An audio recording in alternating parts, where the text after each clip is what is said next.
ആദ്യം തന്നെ നമ്മളെ സ്നേഹിക്കുന്ന എല്ലാ ചങ്ങാതിമാർക്കും ഒരു കിഡ്ലോസ്കി നമസ്കാരം ഇരിക്കട്ടെ. ഒരു കിടക്കാച്ച് മുട്ടക്കറി റെസിപ്പി കേട്ടോ.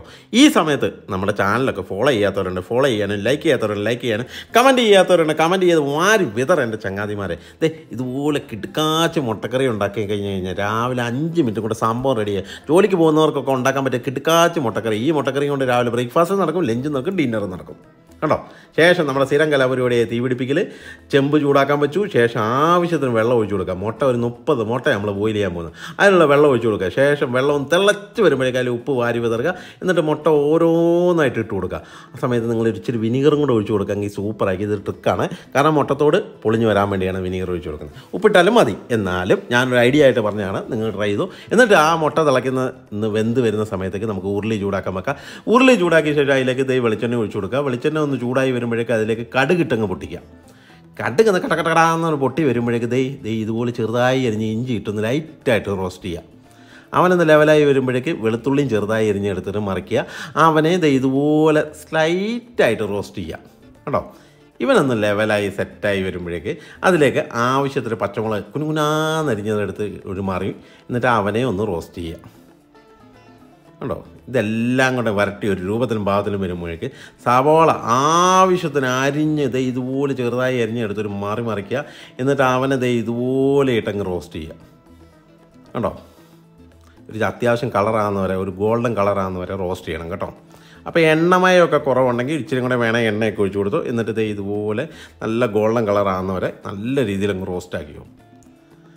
അവനൊന്ന് കളറും രൂപത്തിലൊക്കെ വരുമ്പോഴേക്ക് ചെറുതായി അരിഞ്ഞ തക്കാളി എടുത്തൊരു മറിക്കുക. എന്നിട്ട് തക്കാളി ഇതുപോലെ റോസ്റ്റ് ചെയ്യുക. ഈ സമയത്ത് നമുക്ക് യൂട്യൂബ് ചാനലുണ്ട് കേട്ടോ, ഷെഫ് നിബു ദ ആൽക്കെമിസ്റ്റ്. അതിലും കയറി വാരി സബ്സ്ക്രൈബ് ചെയ്യുക എൻ്റെ ചങ്ങാതിമാരെ. നിങ്ങളുടെ സ്നേഹവും സപ്പോർട്ടും അല്ലേ നമ്മുടെ സന്തോഷമൊക്കെ. സപ്പോർട്ട് തകർക്ക് പൊളിച്ചെടുക്കുക എൻ്റെ ചങ്ങാതിമാരെ. അപ്പോൾ ഇവനൊന്ന് ലെവലായി കഴിയുമ്പോൾ അതിലേക്ക് കരിവേപ്പില നല്ല സന്തോഷത്തോടെ ഇതുപോലെ വാരി വിതറ എൻ്റെ ചങ്ങാതിമാരെ.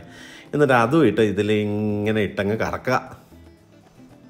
ഇതെല്ലാം കൂടെ വരട്ടുമ്പോൾ തന്നെ നല്ല സ്മെല്ലാണ് കേട്ടോ വരുന്നത് ചങ്ങാതിമാരെ. എന്നിട്ട് മസാലയായ മഞ്ഞൾപ്പൊടി ലൈറ്റായിട്ട്, കുറച്ച് മുളക് പൊടി, മല്ലിപ്പൊടി, ഈ മുളക് പൊടിയത് ഒരു 3 ഇരട്ടി മല്ലിപ്പൊടി ഇട്ടു കേട്ടോ. എന്നിട്ട് ഇവനെ എല്ലാം കൂടെ ഒന്ന് വരട്ടിയെടുക്കുക. ആ മസാലയുടെ പച്ചപ്പൊക്കെ ഒന്ന് മാറി ടേസ്റ്റാക്കി എടുക്കാൻ വേണ്ടി ഒന്ന് വരട്ടിയെടുക്കുക കേട്ടോ. കരിക്കല്ല് കരിയാതെ നോക്കണം. എന്നിട്ട് കുറച്ച് മീറ്റ് മസാലയും കൂടെ എടുത്തിട്ട് ശേഷം അവനെയും കൂടെ ഒന്ന് ലൈറ്റായിട്ടൊന്ന് കുക്കാക്കുക. ശേഷം ഇതിലേക്ക് ആവശ്യത്തിന് വെള്ളം ഒഴിച്ച് കൊടുക്കുക. വെള്ളത്തിൻ്റെ അളവ് നിങ്ങളുടെ സ്വന്തം ഇഷ്ടപ്രകാരമുള്ള പരിപാടിയാണ്. അപ്പോൾ ആവശ്യത്തിന് വെള്ളം ഒഴിച്ച ശേഷം ഇവനെ നല്ലവണ്ണം അങ്ങ് മിക്സ് ചെയ്യുക.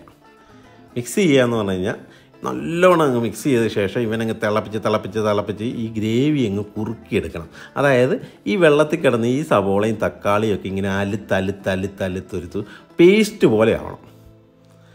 അതുപോലെ അങ്ങ് വേവിക്കുക. ആ സമയത്തേക്ക് ഉപ്പിട്ടില്ലെങ്കിൽ ഉപ്പൊന്ന് വാരി വിതറുക. ശേഷം നല്ലവണ്ണം അങ്ങ് മിക്സ് ചെയ്തോ. ഇവനൊന്ന് കലക്കി ഒരു രൂപത്തിലും ഭാവത്തിലൊക്കെ വരുന്നത് കാണാൻ പറ്റും. അപ്പോൾ നമ്മുടെ മുട്ട ഇപ്പോൾ ഏകദേശം ബോയിലായി ഈ രൂപത്തിലായിട്ടുണ്ട്. ഒന്നും നോക്കണ്ട, പിള്ളേരെ ഏൽപ്പിച്ച് കൊടുത്ത് പിള്ളേർ കഞ്ചം ബണ്ടം തൊലിയൊക്കെ പൊളിച്ച് കളഞ്ഞ് തോടൊക്കെ പൊളിച്ച് കളഞ്ഞ് നല്ല സ്റ്റൈലായിട്ട് മുട്ട ക്ലീൻ ചെയ്തങ്ങ് എടുക്കുന്ന പരിപാടി കേട്ടോ. കണ്ടോ. നിങ്ങൾക്കറിയാവുന്ന എന്തെങ്കിലും കിടുക്കാച്ച റെസിപ്പിക്ക് ഉണ്ടെങ്കിൽ ഇതിനടിയിൽ കമൻറ്റായിട്ട് രേഖപ്പെടുത്താൻ മറക്കല്ലേ. അതുപോലെ തന്നെ സീക്രട്ടായിട്ട് എന്തെങ്കിലും കിടുക്ക് വേലകളൊക്കെ ഉണ്ടെങ്കിൽ ഒന്ന് പറഞ്ഞേക്കണം, ടേസ്റ്റ് കൂടാനുള്ളതും. അതും ഇതിനടിയിൽ കമൻറ്റായിട്ട് രേഖപ്പെടുത്താൻ മറത്തല്ലേ. ശേഷം ഗ്രേവി നല്ല രൂപത്തിലും ഭാഗത്തിലൊക്കെ ആയിട്ടിരിക്കണം. നല്ല സോസായിട്ട് തിക്കായിട്ടിരിക്കുക. അതിന് കുറച്ച് ഗരം മസാല വാരി സ്നേഹത്തോടെ അങ്ങ് ഇട്ട് കൊടുക്കുക. അവനെയും ഇതുപോലെ അങ്ങ് മിക്സ് ചെയ്യുക കണ്ടോ. ഇപ്പം നല്ല കുഴമ്പ് രൂപത്തിൽ നല്ല തിക്ക് ഗ്രേവി ആയിരിക്കുന്നത്. എന്നിട്ട് നല്ല കുറുകിയ തേങ്ങാപ്പാലും കൂടി എടുത്ത് ഇതിന് മുകളിലേക്ക് അങ്ങ് ഒഴിച്ചു കൊടുക്കുക എൻ്റെ ചങ്ങാതി. ഇപ്പം തന്നെ നല്ല സ്മെല്ലാണ് വരുന്നത് കേട്ടോ. ഒരു രക്ഷയില്ല കേട്ടോ. ചപ്പാത്തിയോ അപ്പമോ പൊറോട്ടയോ ചോറോ എന്തും കൂട്ടി ഈ സാധനം കഴിക്കാം. ഇവനങ്ങ് തിളച്ച് ഈ രൂപത്തിലായി വരുമ്പോഴേക്കും നമ്മൾ പുഴുങ്ങിയ മുട്ടയെടുത്ത് ഇതിലേക്കൊരു മറിക്കുക. മറിച്ചിട്ടങ്ങ് മിക്സ് ചെയ്യുക എൻ്റെ ചങ്ങാതി. സംഭവം റെഡിയായി. ഒരു 3-4 മിനിറ്റും കൊണ്ട് സംഭവം കിടുക്കാച്ചി കഴിക്കി ഉണ്ടാക്കാൻ പറ്റുന്ന നല്ല കിടുക്കൻ മുട്ടക്കറി റെസിപ്പി കേട്ടോ. എന്നിട്ട് ഇതുപോലെ നല്ല ചൂടപ്പം ഉണ്ടെങ്കിൽ അതിന് മുകളിലേക്ക് ഇതുപോലെ അങ്ങ് ഒഴിച്ചു കൊടുക്കുക.